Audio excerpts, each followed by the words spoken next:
This is Gregory Michaels with Tech Trek Computer Services, and today we're going to show you how to reset your Internet Explorer to its default settings. And the reason we would want to do that is if we're having trouble rendering certain web pages where they're not displaying properly, missing things on the web page, or don't look right, or sometimes not even able to get to some websites, particularly secure websites like your bank or credit card companies. Sometimes those don't seem to work. You can't get to them, can't log in. And a lot of times just resetting Internet Explorer to its defaults will clear that kind of stuff up. So let's launch Explorer here. Sometimes also websites will not display correctly because you're running an old version of Explorer. So first we want to make sure we have the latest version, which is version 11. So to see that, we want to go to Help, but you don't see Help here anywhere on this screen because the toolbars, some of the toolbars have been disabled by default here, and the Help link is not showing. So to get the traditional toolbars back that we're used to from the past, just right click up here in this empty area of the banner and you'll see these toolbars you can turn on, which will change the whole look of the interface and give you some extra features. I like having all those toolbars on, but now you'll see we have Help here, which is on the menu toolbar, and I can go to Help, About, and we can see we are running Explorer 11, and we're set to get new versions automatically, which you might want to turn that off.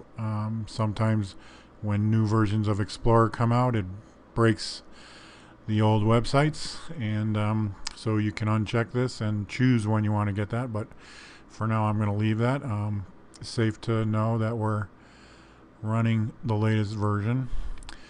Now to get to the settings, there's two ways. You can either come to Tools here and then Internet Options, like so,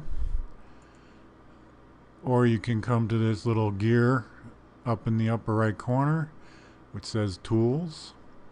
You'll notice it also says Alt X.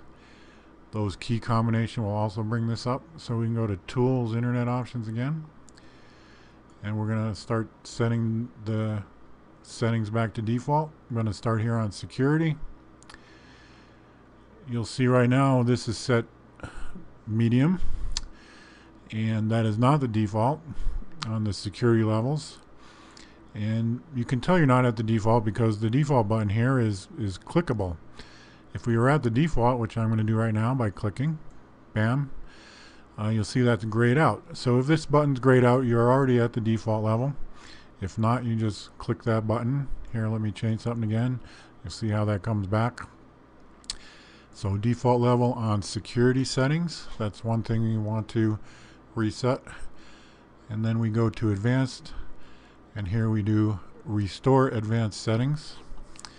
You will not see any other activity other than what we just saw there. Nothing's going to pop up, it's just going to do it. And then we also want to reset. Now the reset you can do without checking this box.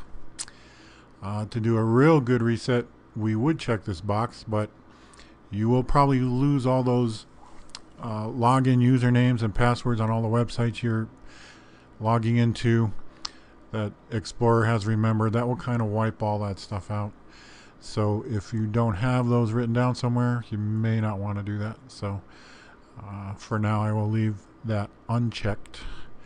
So I'm going to do a reset, and here you do get a little pop-up, and you can see it's done resetting everything. And you will need to restart your computer, it says, for these changes to take effect. And so you would need to do that, and then you can try the websites again that were not working. A couple other things I want to talk about quickly that could be causing issues is Adobe Flash Player, which is an add-in to Explorer. It's an important add-in for a lot of websites. They use it extensively, particularly video or heavy media type websites. You always want to have the latest update on that. If you are needing an update, you will usually see this image come up when you start your computer. You will not necessarily be in Explorer when you see this. It comes up when you start the computer. You do want to do this download and let it do its update. If you see a pop-up while you are in Explorer, it's probably a phony one, and I would not recommend clicking on that. But if you see this after your startup, go ahead and click download and do that update. The other updates are Java updates. Java is another add-in or software programming language that is used heavily on the web. And if you have Java installed, you will be notified of updates again through your startup process. You'll get a message like this. Do you want to allow changes to be made to the computer from Java and Oracle? And you want to say yes. And that's going to kick off here. And it says, hey, you already got the latest version. Hey, great. So I don't have to do it. But those are two other updates that could affect how Internet Explorer works and fix problems that you're having. So that's it for now. We'll see you in our next video.